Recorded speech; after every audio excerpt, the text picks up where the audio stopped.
ওং রামং লক্ষণং পূর্বজনম সীতাপতি সুন্দরম কাকুৎস করুণাময় গুণনিধি বিপ্রাপ্যং ধার্মিকং রাজেন্দ্রিয় সত্য সুন্দরম দশরথ তনয়ং শ্যামলম শান্তমূর্তিম রঘুবরম রাবণারিম।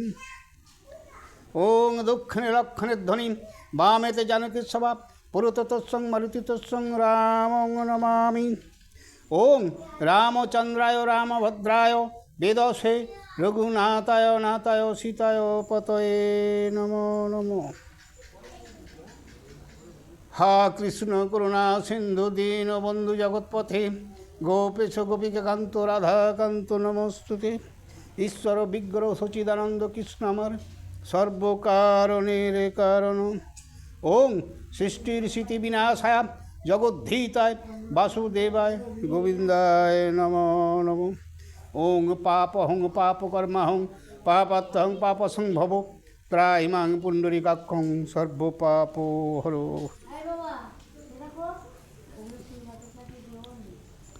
জয় গুরু। হে নমো নমো নমো নমো নমো সরস্বতী, মাগো তোমার চরণে আমার কোটি যে প্রণতি। তব বরে কালিদাস পণ্ডিত হইল, কৃপা বসে মাগো আমার কণ্ঠে ধারণ করো। নমো নমো নমো নমো নমো নারায়ণ, যে নামে শ্রবণে হয় পাপ বিমোচন। গৌরাঙ্গে হরি বল। বানরগণের জন্ম বিবরণ। এ নবরূপে জন্মিলেন প্রভু নারায়ণ, বানরূপেতে জন্ম নিল দেবগণ। বিধাতা বলেন শুনো যত দেবগণ, যে যথা বানরী পাও করো আলিঙ্গন। এক বানরীতে রতি ইন্দ্র সূর্য করে, দুই পুত্র জন্মিলে তাহারও উদরে। হইল ইন্দ্রের তেজে বালি কপিবর, সুগ্রীব বীরের জন্ম দিলেন ও ভাস্কর। হ্যাঁ, ভাস্কর কে? ভাস্কর হচ্ছে সূর্য। এইসব ভাষাগুলো না জানলে বই ভালো না। কে রে বাবা? কিষ্কিন্ধায় ফলমূল খাইতে রসালো, ফলমূল খায় দোহে বিক্রমে বিশালো। তেজ হইতে তেজ বাড়ে, স্পন্ধে স্পন্ধ, হইল বালির পুত্র কুমার অনঙ্গ। মানে অঙ্গদ, ভালো নাম অঙ্গদ। হইল ব্রহ্মার তেজে মন্ত্রী জাম্বুবান, হইলেন পবনের তেজে হনুমান। যে হনুমান লঙ্কায় লাভ করে গেল, সেই পবনের অংশ হইতে জন্ম, পবনের অংশে। এই ওটা বাতাসে না, পবনের ঔরাসে আর কি। হেমকোট নামে কপি বরুণ নন্দন, পঞ্চপুত্র যমের যে যমে দর্শন। জন্মিল শিবের তেজে কেশরী বানর, দিনে দিনে বাড়ে যেন শাল তরু বড়। অগ্নি তেজে হইলেন নীল সেনাপতি, কুবীরের তেজে জন্ম বানরী প্রমাতি। এই যে বানর হনুমানগুলো এক একটা তেজ কেন এত না, এক একটা দেবতার অংশ মানে নিজে না আসে, তাদের এক একটা অংশেতে এক একটা বানর উৎপত্তি। মানে 33 কোটি বানর, এই 33 কোটি দেবতা 36 কোটি বানর রূপে জন্ম হবে এই রাবণ মারাতে, তাতে রামের সঙ্গে যুক্ত হবে।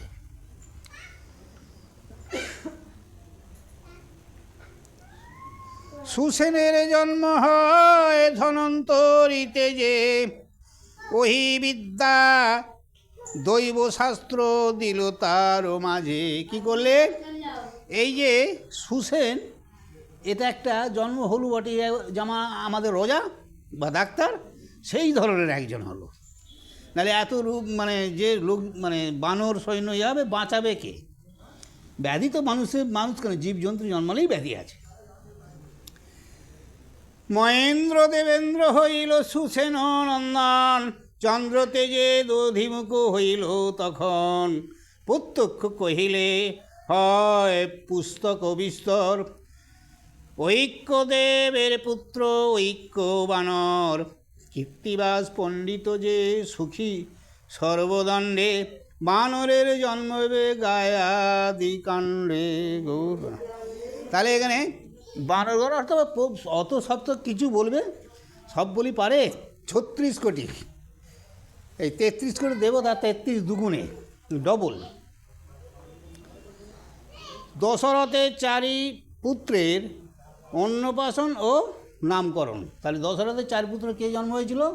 রাম, লক্ষ্মণ, শত্রুঘ্ন, ভরত। তাদের এক এক মানে অন্নপ্রাশন হবে এবং এক একটা নামকরণ মুনিগণেরাই করবে।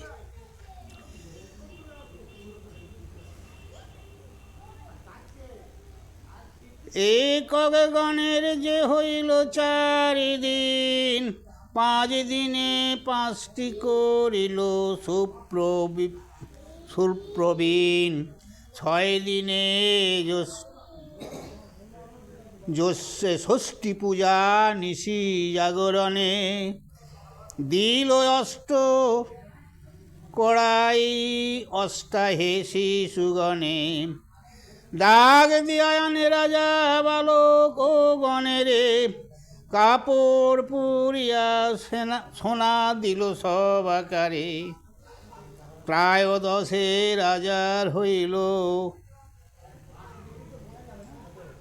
অশৌচান্তা, কতেক করিল দান তার নাহি অন্ত, 6 মাস বয়স্ক হইলে 4 জন, করাইল সবাকার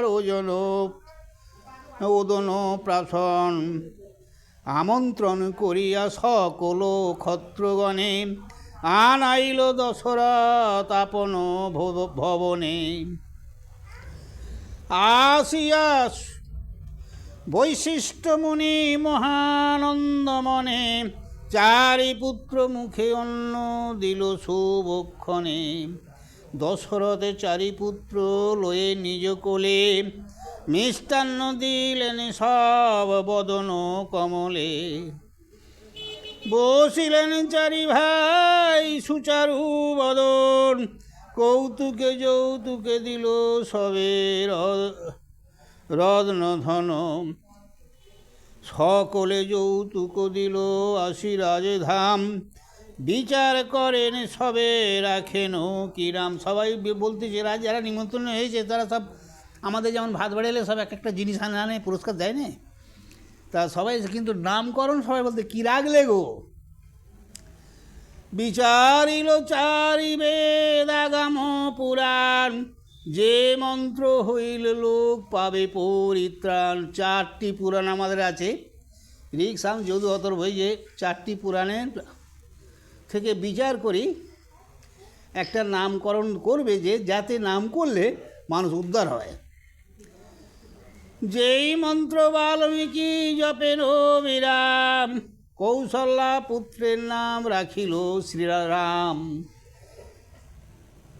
পৃথিবীর ভর সইবেন অভিরত, সেই হেতু তার নাম হইল ভরত। বাবা, সুমিত্রার হইয়াছে যমজ নন্দন। ছোট রানীর যমনন্দন কেন ছেলে হলো? কৌশলার কৈকেয়ীকে খাওয়াবার তারে রাজা তো নিয়ে গেল, অর্ধাধিক ভাগ করে 2 জনকে দিলে, কিন্তু ছোট রানী তখন যেয়ে বললে, আমি কি কেউ নেন তোদের জায়ের, আমি তো সতীন হলেও বোনের মতো, তো আমাকে একটু দেবে না? তা বললে ও একটু আর ও একটু, তাহলে 2 জনের কাছ থেকে একটু একটু কেটে দিয়েছিল বলে ওর হলো যমজ সন্তান, 2টো সন্তান হলো। সেই জন্য বলছে আর কি, সুমিত্রার যমজ নন্দন একই দিনে খেয়েছে, একটু একটু দিয়েছে। তো এই সুমিত্রার হইয়াছে যমজ নন্দন, শত্রুঘ্ন কনিষ্ঠ তার জ্যেষ্ঠ শ্রী লক্ষণ। রাজাচারী নন্দনের শুনিলেন নাম, ব্রাহ্মণের দিল দান কত 100 গ্রাম। রজত কাঞ্চন দিল নাম লব কত, ধেনুদান শিলাদান করে শত শত, নানা দান দিল করে বৈশিষ্ট্যের মান। দুগ্ধবতী গাভী দিল সহস্র প্রমাণ, আশীর্বাদ করে ঘরে গেল মুনিগণ, আদিকাণ্ডে শ্রীরামের নাম সংস্কলন। শ্রীরাম লক্ষণের বাল্যক্রীড়া। এই 6 মাস বয়স্কে রাম দেন হামাগুড়ি, হাসিয়া মায়ের কোলে যান গোড়াগুড়ি। ক্ষণে মায়ের কোলে ক্ষণে পিতৃ কোলে, বদনে না আসে কথা অধো আধো বলে। কি রামের চন্দ্রাননে অমৃত বচন, প্রকাশিত মন্দ মন্দ হাসিতে দশন। 1 বস্ত্র বয়স্ক হইলে ভাই কটি, পীত ধরা পরিধান গলে স্বর্ণ কাঠি। কাঠির মধ্যেতে দিব্য সোনার কিঙ্কণি, রত্নেতে নূপুর গায় রুনু ঝুনু ধ্বনি। করেন শ্রীরামে খেলা বালকের সনে, পরস্পর সম্প্রীতি হইল 4 জনে। শ্রীরাম চলিতে পথে চলেন লক্ষণ, ভরতের চলনে চলেন শত্রুঘ্ন। একটা কথা আছে, একজন চললে রাম চললে সঙ্গে লক্ষণ যায়। কেন? সে আগ থাকতে পড়ে গেছি, বর দেওয়া আছে যে আমার সঙ্গী তোমার ছেলে হবে, আর তোমার ছেলে আমার সঙ্গে হবে। এরম একটা আমার ছেলের সঙ্গে হবে, যে দুটো যায় বলেছিল। ওই জন্য রাম লক্ষণ এত মূল, আর ভরত শত্রু ওদেরও মিল। যাই তো বলে গেছে ফের, যার যে চরুর অংশ জানিল তাহাতে, শ্রীরাম লক্ষণ মিলে শত্রুঘ্ন ভরতে। দেখলে এখানে মিলন বুঝতে পারছে, যার যে চরু খেয়েছে তার ছেলের সঙ্গে তার ছেলে মিলন। যথা তথা জন রাজা রাম যান সাথে, 1 তিল অদর্শনে প্রমাদ তাহাতে। ব্রহ্মাদি যার পদ না পায় মননে, পুনঃ পুনঃ চুম্ব দেন তাহারও বদনে। ব্রহ্মাদি ধ্যান করে যে পায়নি, রাজা দশরথ তার চুমো খাচ্ছে। চন্দ্রকলা যেমন বর্ধিত দিনে দিনে, সেই রূপ লাবণ্য বাড়িল 4 জনে।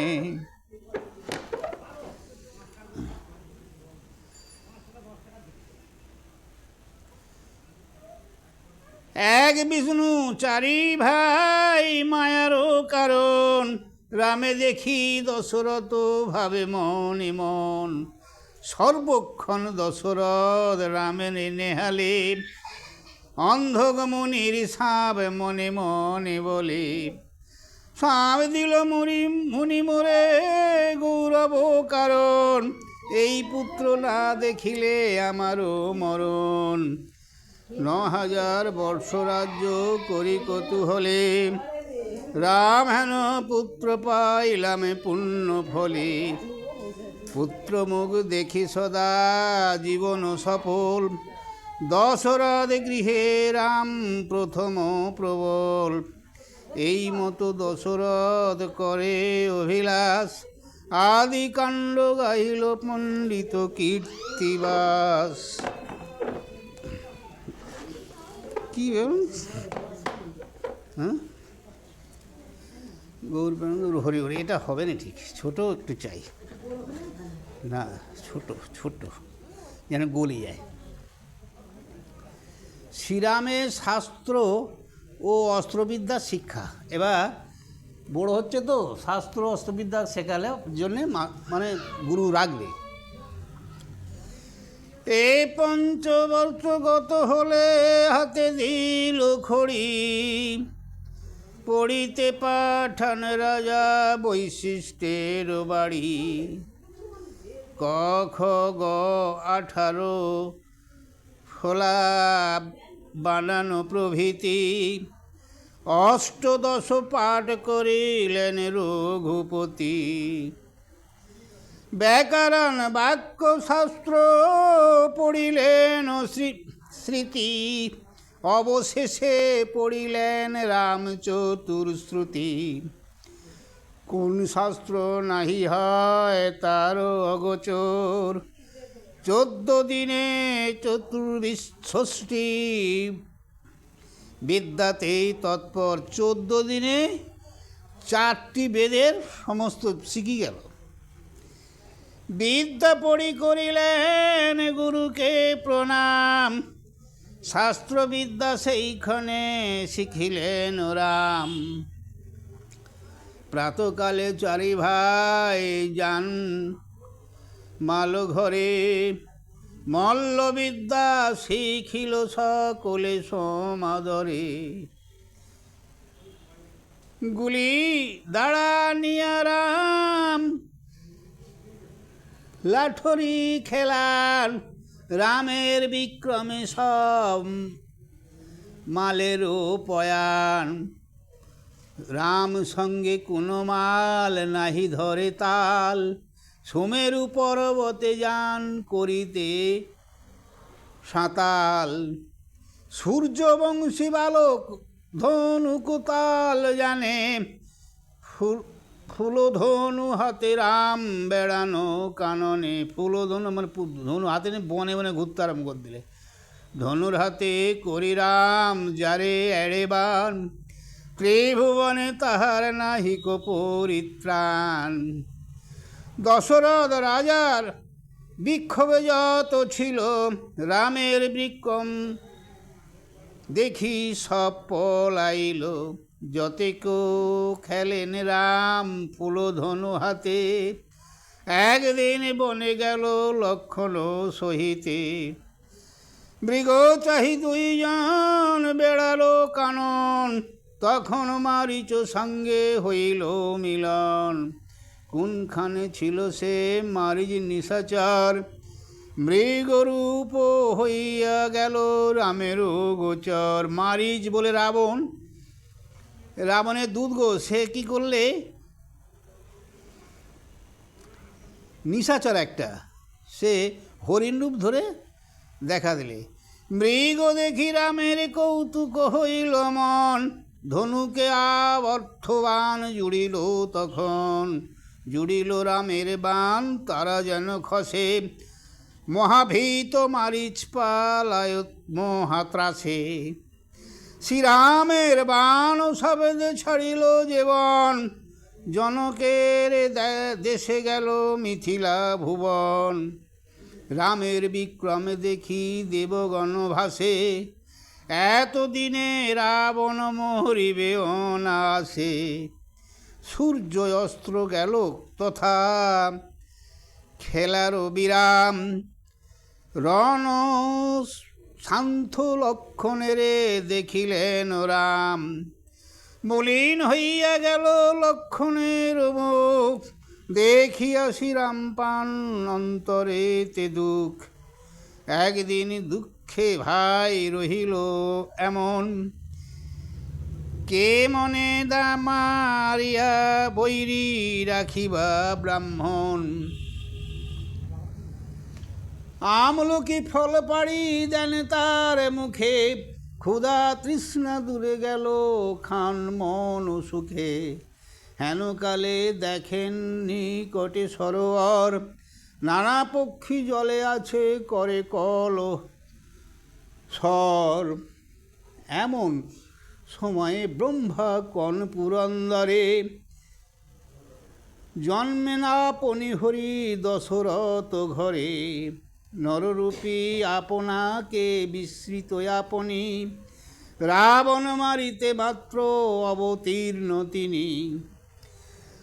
14 বস্ত্র তিনি থাকিবেন বনে, ফলমূলাহারে যুদ্ধ করিবে কেমনে। মৃণাল ভিতরে তুমি রাখো গিয়া সুধা, সুধা পানে রামের না লাগিবে ক্ষুধা। বাহ, বলছে রাবণকে মারতে এতদিন শুকনো ভাঙনো হয়ে কী করে থাকবে, তার ক্ষমতা থাকবে, তার বনে জঙ্গলে ঘুরবে। তার জন্যে ভগবানই দেবতারাই ওইটা করবে, সুধা খাবার লাইন করবে, এটা ভিঙ্গারে করে রেখে দেবে, খাবে সেটা আর কি।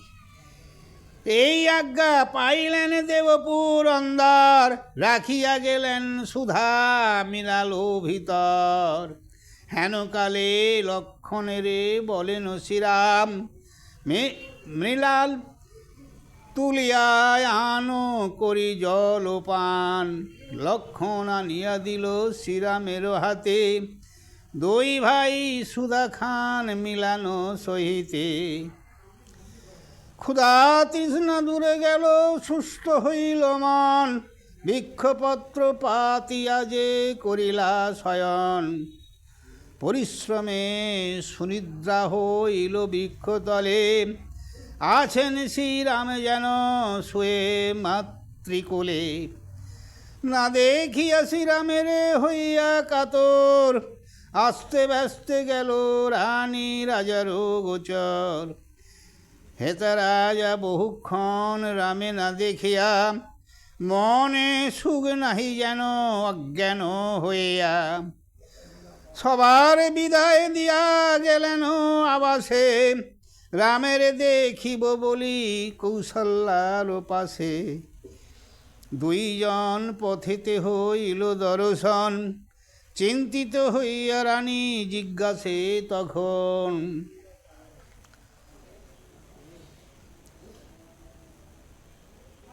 প্রস্তুত আছয়ে ঘরে খাদ্য নানা বিধি, বহুক্ষণ রামে কেন না দেখি সন্নিধি।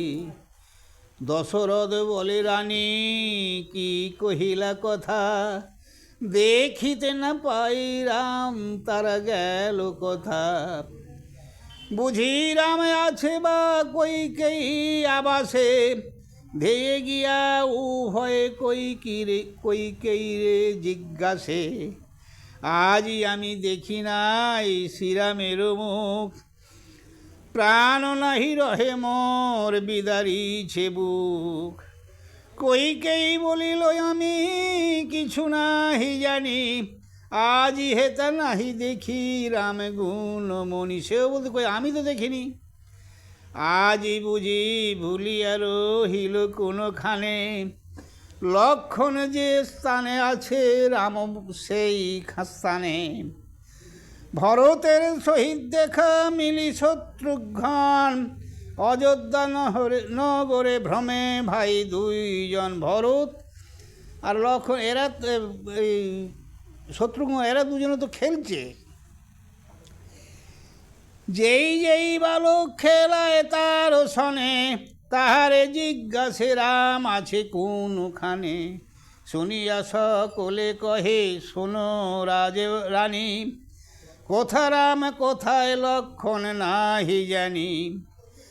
কৌশল্যা সুমিত্র তার কৈকেয়ী কামিনী, ডম্বুর হই হারায় যেন ফুকারে বাঘিনী। হৃদেহানে দশরথ ভালে মারে ঘাত, কোথা গেল কোথা গেলে পাবো আমি রাম রঘুনাথ। অন্ধক মুনির সাব ঘটিল এখন, রাম না দেখিয়া মন না রহে জীবন। সেই এক কথার মনে হচ্ছে অন্ধক তো আগেই যখন বর দিয়েছিল যে তোমার ছেলে হবে, ওর ছেলেকে মেরে ফেললে সিন্ধুমণিকে, তখনই তোমার ছেলে বলে ছেলে হবে, কিন্তু আমি যেমন ছেলের আঘাতে শোকে মরবো, তুমিও ওই ছেলের শোকে মরবে। সেই কথাটা তার মনে আছে, সেই জন্যে বারবার ওই তাহলে কি এই অন্ধকমণি সাপটা লেগে গেল এখনই, সেইটাই বলতে চাইছে আর কি।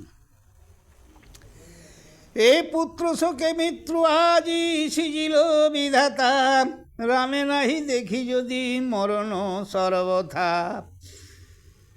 দিবসে সকলে দেখি ঘোর অন্ধকার, শ্রীরাম লক্ষণে বুঝি না দেখিব আর। এই মতো কান্দে রানী বেলায় অবশেষে, হেন কালে দুই ভাই অযোধ্যা প্রবেশ, সেই বিক্রতলতে ভাই এসেছে, দু ভাই। বনপুষ্প ভূষিত ধনুক রাম হাতে, নাচিতে নাচিতে যান লক্ষণের সাথে। দুই ভাই খুব আনন্দে এসেছে গো। তোমরা যেমন ছেলে খুঁজে না পেলে যা হয়, তার উপর আবার অভিশাপটা মনে জাগ দিয়ে। এ ভরত শত্রুঘ্ন গিয়া কহে কৌশল্যা রে, হেরে মাতায় আইলেন রামপুর উদারে। তার মুখে এই বাক্য শুনিতে শুনিতে, বাহির হইল রানী শ্রীরামে দেখিতে। ধে দশরথ রাজা রামে করে বুকে, 1,00,000 চুম্বু দিল তার চাঁদ মুখে। অন্ধকের সাপ মনে করে ধুক ধুক, কি জানি বাহন কবে বিধাতার বিমুখ। হ্যাঁ, সেই কথা মনে আছে যে সাপ বিভাগ যাবে কবে কি হয়। কৌশল্যা ধাইয়া গিয়া রামে কইল কোলে, 1,00,000 চুম্বু দিল বদন কমলে। দরিদ্রের নিধি তুমি নয়নের তারা, পলকে প্রলয় ঘটে যদি হই হারা। ভরত শত্রুঘ্ন তবে দেখেন শ্রীরাম, দুই ভাই আসি রামে করিল প্রণাম। ওরা তো ছোট, এসে প্রণাম করলেন। মায়ের আলোয় রাম করিল ভোজন, রামবাণী রাজবাণী হইলেন সুস্থির তখন। কীর্তিবাস কবিত্রের মধুর মধুর বর্ণিত, শ্রীরামের অরণ্য বিহার তুলসিত। এখানটা এমনভাবে লেখা, টানটা রাখা যায় না। সীতার বিবাহ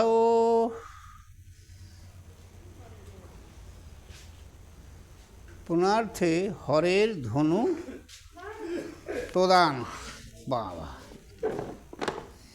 এখন সীতার বিবাহ করবে, একটা পণ করলেন, এই হরধনু ভঙ্গ যে করবে সেইটা মানে সীতার বিবাহ পুনার্থে হরের ধনু প্রদান। 7 বৎসরের রাম অযোধ্যা নগরে, লক্ষ্মী হেতা জন্মিলেন জনকের ঘরে। চাষের ভূমিতে কন্যা পায় মহারিষি, মিথিলা করিল আলো পরমা রূপসী। অদ্ভুত সীতার রূপ গুণ মনে মানি, এ সামান্য নহে কন্যা কমলায় আপনি। কন্যারূপ জনক দেখেন দিনে দিনে, উমা কি কমলা বাণী ভ্রম হয় তিনে। হরিণী নয়নে কিবা শোভিত কজ্জল, ত্রিল ফুল যিনি তার নাসিকা উজ্জ্বল। সুললিত দুই বাহু দেখিতে সুন্দর, সুধাংশু যিনি রূপ অতি মনোহর। মুষ্টিতে ধরিতে পারি সীতার কাকলে, ইন্দুলে মণ্ডিত তার পায়ের অঙ্গুলি। অরুণ বরণ তার চরণ কমল, তাহাতে নূপুর বাজে শুনিতে কমল। রাজহংসী ভ্রম হয় দেখিলে গমন, অমৃত জিনিয়া তার মধুর বচন। মেয়ে ছেলে এই হচ্ছে কোথাও খুব মিষ্টি গো। 10 দিক আলো করে জানকীর রূপে, লাবণ্য নিঃস্বরে কত প্রতীক লোমকূপে। জনক ভাবেন মনে সীতা দিবকারে, সীতা যোগ্য বর নাহি দেখিয়ে সংসারে। বাবা, ওর বাবা জনরাজা চিন্তা করতে, এমন রূপ এমন ব্যবহার, এই মেয়ে যাকে তাকে তো দিলাম না, এবার কোথায় পাবো? পৃথিবীতে আমি তো খুঁজি খুঁজি মনে মনে করে পাইনি। পুরোহিতানি রাজা কহেন বিশেষে, জানকীর যোগ্য নর পাব কোন দেশে। জানকীরে বিবাহ করিবে কোনজন, স্বর্গেতে করেন চিন্তা যত দেবগণ। দেবতারাও চিন্তা করছে। বিধাতা বলেন শোনো দেব পুরন্দর, রামের বয়স মাত্র সপ্তম বৎসর। দিনে দিনে জানকীর রূপ বৃদ্ধিবান, পাছে অন্য বরে রাজা সীতা করে দান। এই যুক্তি দেবগণ করিয়া মানন, কৈলাস পর্বতে গেল যথা তিলোচন। তাই তো রামেরও বয়স কম, এখন হঠাৎ যদি কাক্ষের দিকে দিয়ে দেয়। ব্রহ্মা বলিলেন শোনো শিব অন্তর্যামী, জনকের ঘরে সীতা রক্ষা করো তুমি। সে তব সেবক আজ্ঞা লঙ্ঘিতে না পারে, যেন রাম বিনা অন্যে না দেয় সীতারে। রাম ছাড়া সীতাকে না করা, সেই যুক্তি করো। এতকে বলিয়া ব্রহ্মা করিল গমন, ভিগুরামে ডাকিয়া কহেন তিলোচন। ভিগুর মুনিকে ডাকলেন শিব। আমার ধনুক নিয়া করহ প্রয়াণ, জনকের ঘরে রাখো করি সাবধান। আমার এ ধনুভঙ্গ করিতে যে পারে, কহ জনকেরে যেন সীতা দেয় তারে। যে এক কাজ করো, আমারটিকে ধনুটা তুমি নিয়ে জনক রাজাকে বলে তার ঘরে রাখো। যার রাজাকে বলবে যে আমার এই যে ধনুটা দিচ্ছি ভিগুরামকে, এই ধনুটা যে ভঙ্গ করতে পারবে তাকে ছাড়া সীতার বিবাহ দেবে না, বুঝলে।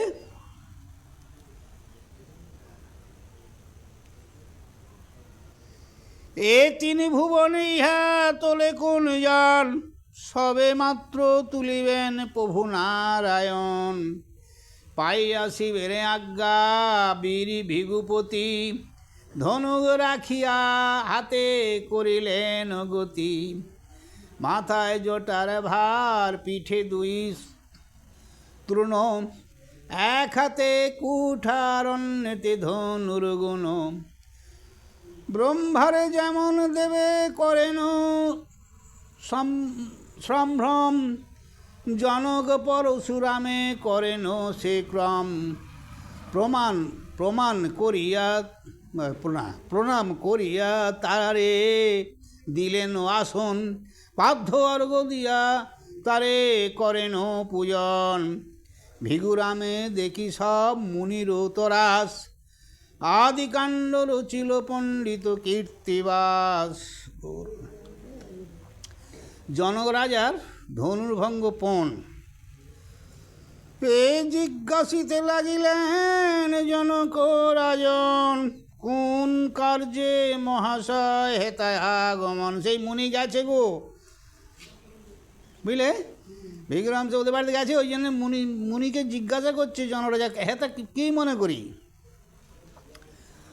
পরশুরাম, ভিগুরাম পরশুরাম বলেন, পরশুরাম তোমারও দুহিতা, সীতা দেহ যদি রাজা করি বিবাহিতা। জনক বলেন একই শুনি চমৎকার, এত কি সৌভাগ্য আছে কপালে সীতার। সীতার বিবাহকাল হইবে যখন, করা যাবে যুক্তিমতো করিবা যেমন।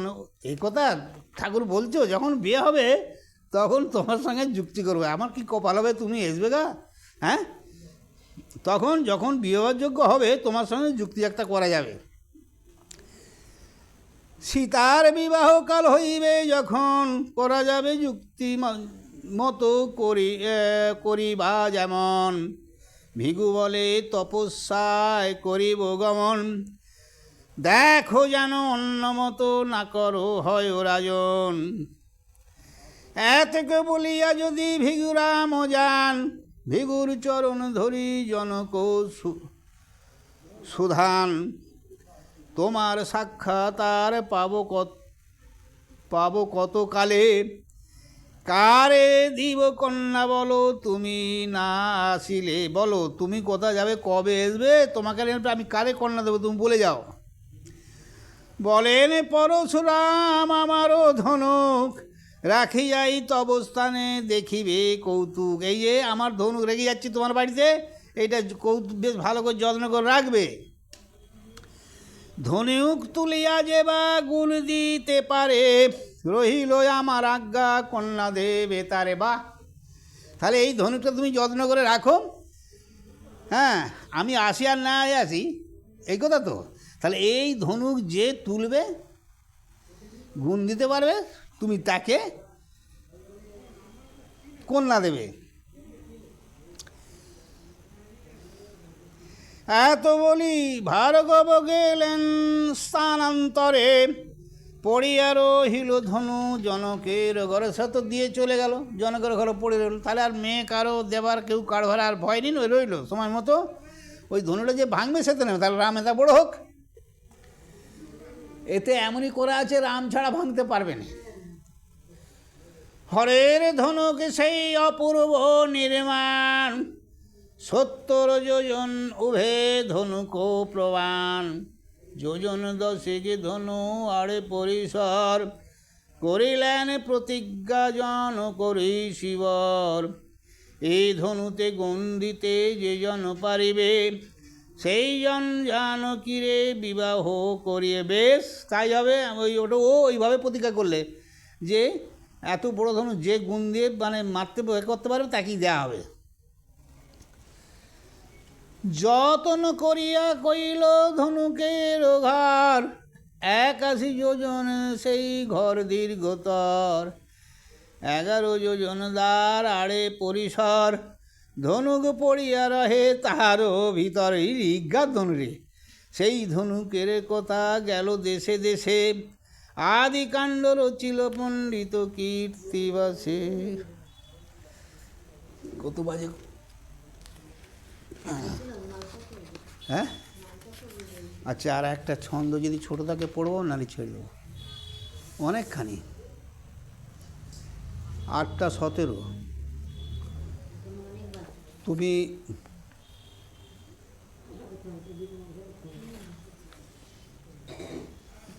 তাহলে আজকে থাক। এই দেখো মাঝে মাঝে না 2-1টা উচ্চারণ ভুল হচ্ছে, বুঝতে পারছি কারণ আছে। লোকজন তো নিন, এদিক ওদিক মন চর্চা করছে, গণ্ডগোল হচ্ছে।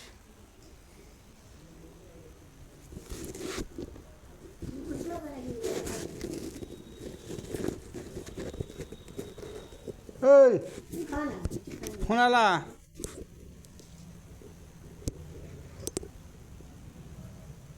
তাই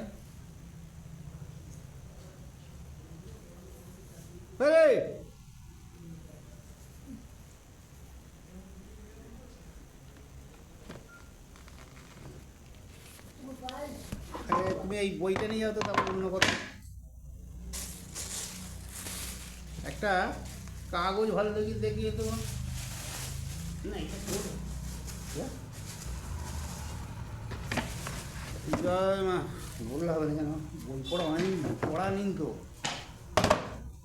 ঠ্যাঁকোটা একটু অনেক সময়।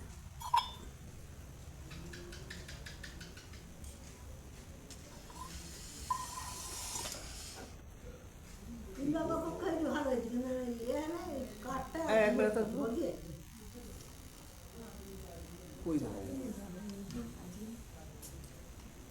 টিভি বন্ধ গেছে।